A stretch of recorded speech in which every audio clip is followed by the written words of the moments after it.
Absolutely. Grand Rising, everyone. Glad to be here with you today and to, my mother was a pure metaphysician, but she was from her kin was from the deep south. And she liked to say, "Lordy, Lordy, the fire is upon me." And it is certainly warm here. But thank goodness we're near that beautiful ocean that continues to offer us warm breezes and cool us down. I am so glad to be here with you today. We are, our affirmation, as our beloved practitioner Tony so beautifully shared with you, is I am a revealer of truth, and that truth becomes action. And I want to talk about that a little bit, because what the truth that we're talking about is the truth with a capital T. Because what I know is that I have my truth, and you might have your truth, but there's a deeper truth that we all want to align with. And when my truth and the truth of others comes into alignment, that's when we really tap into the deeper truth of life, the deeper existence that we have as spiritual beings having a human experience. And when I look around the world, I don't know about you, but I don't see that divine alignment of truths that are coming in together. I see a lot of people standing in their truth, but sometimes I think the truth that they might be standing on is this truth that is aligned with our material existence in the world, the effect, if you will, of what we're experiencing in the world. And so when we look at this idea of being a revealer of truth, well, that's really what it's all about. When you come to a center like this, a center that is steeped in metaphysics and universal spiritual principles, we are looking for that common ground, just like these candles that we lit this morning. There's truth in each one of these spiritual paths. They're absolutely truth. And there are places where they don't contradict each other at all. And that's the kind of truth that I'm talking about, the truth with a capital T.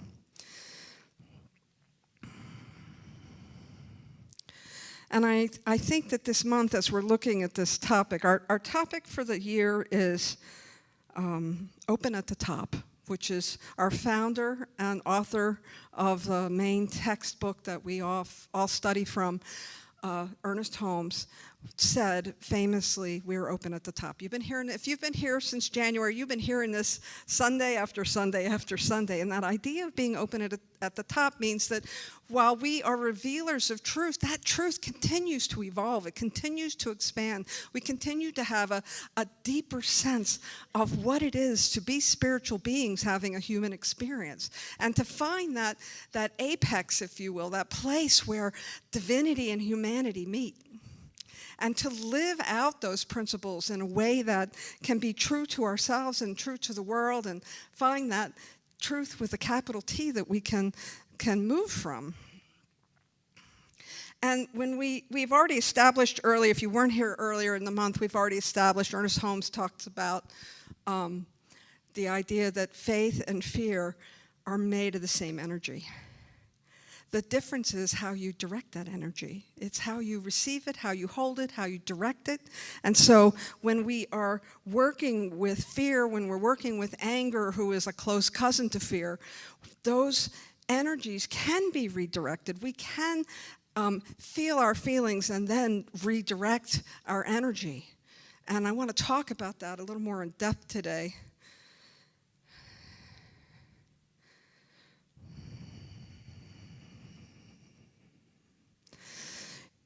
I think we all carry some burden, if you will. We all carry deep cares, deep concerns about life, and maybe it's your family members that you have deep concerns about. Maybe it's the environment. Maybe it's the political structure. Like, there's a myriad of things that we carry upon our heart. And earlier this week, I was looking for a book in my library, totally unrelated to the talk, right? and I came across this little book, and the title of it is Dropping the Rock. Now, if you're in the recovery movement, it's not that book. It's not the book called Drop the Rock. I quite accidentally picked this up, and the subtitle is Choosing Love Over Judgment. And the author, Nicole Johnson, uses that age-old biblical story where Jesus finds himself being, a crowd of people rush up to him with this woman that needs to be punished. She's an adulterer, and they all have stones in their hand. And the tradition of the day was to stone those who had sinned. And so they rush up to this master teacher, and they say, this woman needs to be punished. Now, if you're like me, a feminist, I'm thinking, what about the other person? Wait a minute, what about the other person? But that's not Jesus' concern in this story. That's actually part of holding the rock. And so the villagers surround this woman. She's in the center of the circle. They've all got rocks in their hand, and they're really ready for Jesus to do what rabbis do, and that is to obey the law and to offer this swift judgment to this person. And instead, he leans down and he writes something in the dirt. At least that's how it's written. We don't know what he wrote in the dirt. But then he says to the villagers, let those among you who have no sin cast the first stone. And one by one, they begin to drop their rocks and turn away and walk away quietly. And then he turns to the woman who's being shamed, and he simply says to her, he doesn't try to convince the crowd that what she did wasn't wrong. He doesn't say it's wrong or right. He simply holds a space of love, a space of dignity, if you will. It's deeper than love. It's deeper than dignity. It's absolutely the space of compassion and love. And so he doesn't try to convince the villagers that they need to change their mind. He doesn't turn to the woman and say, you need to change your ways. He simply says to her, go forth and sin no more. Now, in our teaching, in this philosophy, we don't necessarily believe in sin. We, as it is described in more traditional religious cultures, we believe in sin as simply an error. There's another definition for the word of sin. It comes from an archery term where you miss the mark.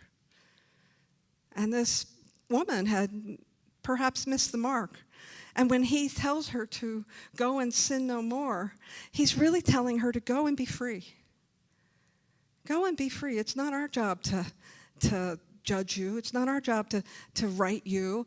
It's our job to look at ourselves. That was the whole point about he who is without sin can cast the first stone.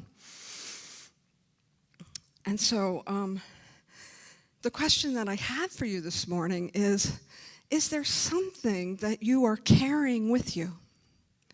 Is there some burden? Is there some place within you where you're really holding on to something, and that metaphoric rock or stone? Is there some place in you that maybe you put the stone down and then you pick it up again? And then you put the stone down and then you pick it up again. Yeah, it's just me, right? It's just me. So just give that a little thought. What is it, even just this week, or maybe in the recent past, what have you been carrying?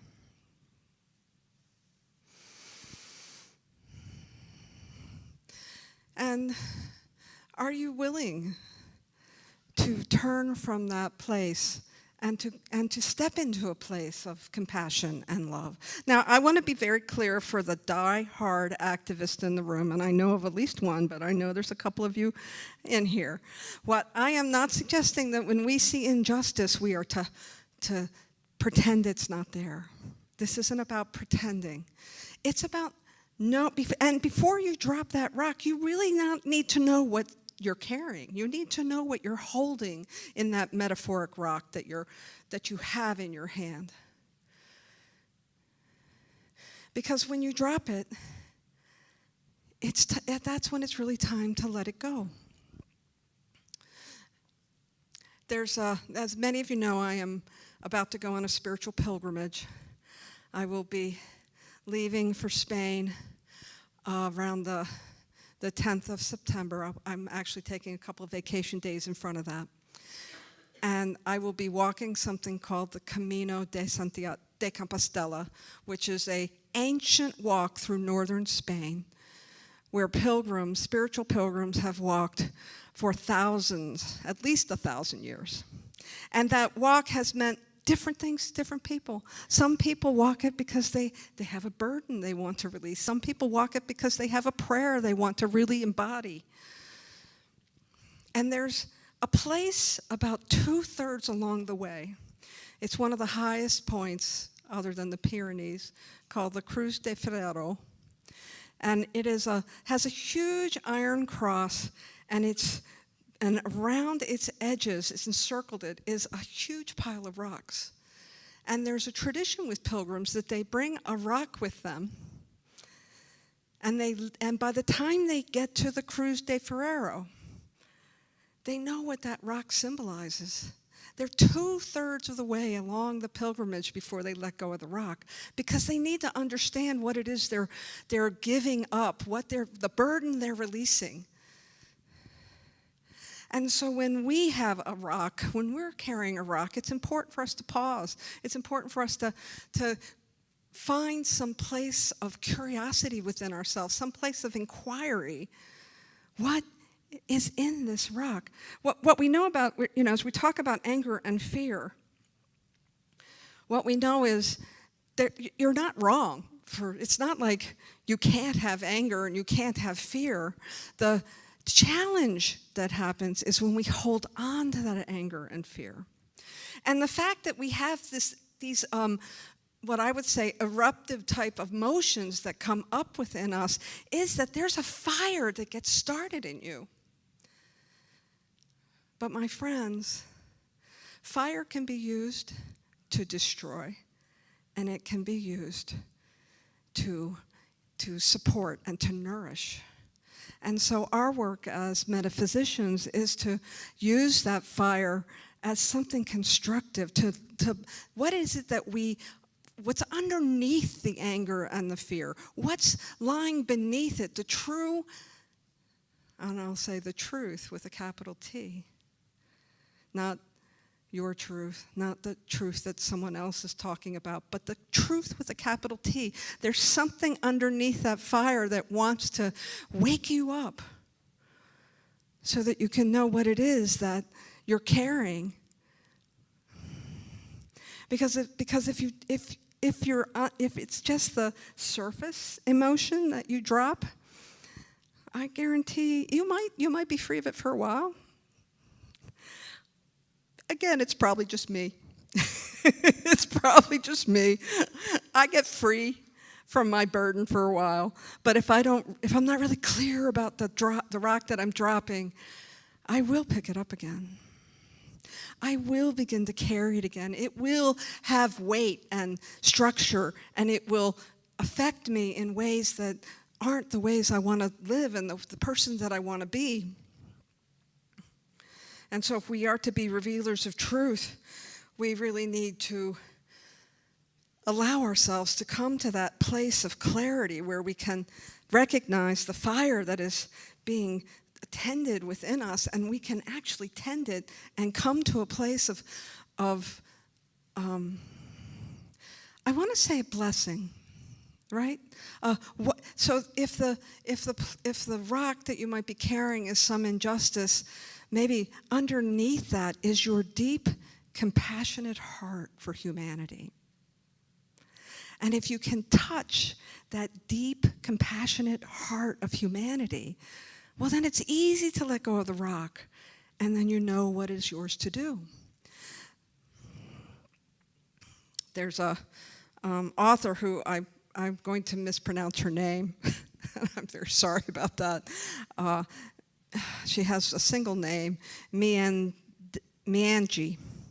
And she's written a lot of work on compassionate communication and decolonizing communication. And she has this quote that I want to share with you. She says, "Toxic anger is not anger. It is in truth a graveyard of grief." It is in truth a graveyard of grief. Toxic anger is that anger that you can't put down. It's the anger where you have that whole conversation with somebody who's not in the car or not in the room. It's that place where you can't help but feel this rush of emotion, of discord, of upset. And she's suggesting that toxic anger is really the out-picturing of resentment. That place where and resentment, sometimes we say that word resentment and we think resentment is this, like somebody's angry, but sometimes it's just a feeling of loss that we feel over and over and over again. And so whether it is anger at some other circumstance outside of you or it's that deep sense of loss, it's still grief. And so when we can come to a place of seeing what is within our rock, that surface emotion, and then dig a little deeper for what its true roots come from, that truth with a capital T, well then we're no longer burdened. And when we drop the rock, here's the cool part. You're not left empty-handed. When you really drop the rock, you experience freedom. True spiritual freedom. And I've had both experiences. I've had the experience of the resentment of dropping the rock and picking it up and dropping it sometimes 10 times an hour. But when I really drop the rock, something opens up in me. And I'm available to that truth with a capital T. I have Thich Nhat Hanh writes that we can transform our anger, but the path forward is through peace, understanding, and compassion as the basis for our action, so that the fire doesn't go out, it just changes what it fuels. It just changes what it fuels. And so just a brief story that sort of illustrates this. As you know, the talk title today is our demonstration is our activism. And so I'm gonna tell you another Ted Lasso story. and Ted Lasso has been my place of coming to, when I can't let go of that rock, I watch a couple of episodes of Ted Lasso because he reminds me what it means to be really kind and to be really compassionate under any circumstance. And so in season 2, episode 3, yes, I've watched a lot of Ted Lasso. We have a young Nigerian player, Sam Obisanya, and Sam is very distraught because his father informs him that the main fictional, mind you, sponsor of their team, Dubai Air, is actually run by a parent company that has been doing devastating environmental damage into his homeland in Nigeria. And clearly Sam has an absolute perfect, the band's coming out. Do I have more time? Yes, I do. Clearly Sam has for what he's dealing with. His father's so heartbroken that he's got the name of this company across his chest on his uniform. He clearly could pick up a rock and get ready to throw it. But instead, Sam goes to a quiet place. He wants to be in integrity with what he believes. It's important to him. And so he goes into the locker room and he tells his teammates what's going on. And he doesn't ask them to believe what he believes, but he does ask them for understanding.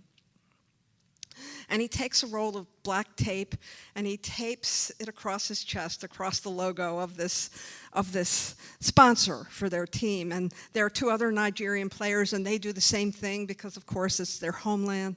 And he says, I don't expect the rest of the team to do this. And one of our heroes, if you've watched the show, Jamie Tart, he's kind of surly and he can be a real whip. And he says, throw me the tape, Mom. We're a team, and we all wear the same uniform. So the rest of the team starts putting this tape across their chest, and they go out to the pitch, and they take a stand. But they're doing it out of love and respect for each other. It's not because they want to do harm. Ernest Holmes has this wonderful quote when he writes, "Does the thing I wish to do express more life, more happiness, more peace to myself, and at the same time harm no one? If it does, it's right." For Sam's tape didn't harm anyone. He simply did what was true to himself. He stood in his own integrity. He didn't try to make anyone wrong. And later on in the episode, he's called to a press conference, and he doesn't stand up there and shake his fist. He simply asked the Nigerian government, who's been looking the other way and taking bribes for years, to do the right thing. And as he walks back to the locker room with Ted, his coach, Ted says, "You know, doing the right thing is never the wrong thing. Doing the right thing is never the wrong thing." So the fire in you is not the problem. Your anger is not a character defect. As Holmes said, it's the energy and the creative power and the sacredness that's within you, that's bubbling up, that's yours to direct. So the question is never, do I have a right to be angry? The question is, what truth is this anger protecting? And what is the most integrity-filled, compassionate thing I can do with it? Dropping the rock is only part of the picture. Our work is to know what we're dropping, to intentionally direct and redirect our energy into what it is we want to hold instead, to open our hands up to some new possibility. For that's what we teach in this philosophy. It isn't about pretending we don't have things that aren't working. It's about being clear about what is the thought behind that, and what is it I want to promote, and where can I respond with love. So the invitation this week is to look at those rocks you might be carrying. Consider dropping that rock. But when you do, be intentional. Understand what you're letting go of. Be willing to surrender to new possibility. And let love lead your way. Thank you very much.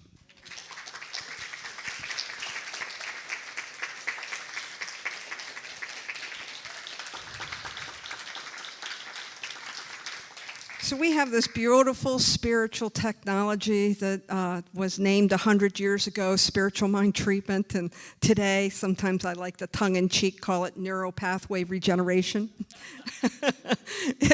It's really a way of tapping into our spiritual nature and understanding what's really true in the situation, in your person, and wherever you find yourself. And so we're gonna do a little neuropathway regeneration this morning, so I invite you to close your eyes.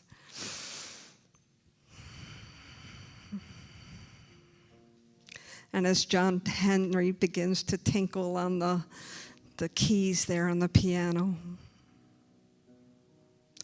allow that gentle melody to take you within.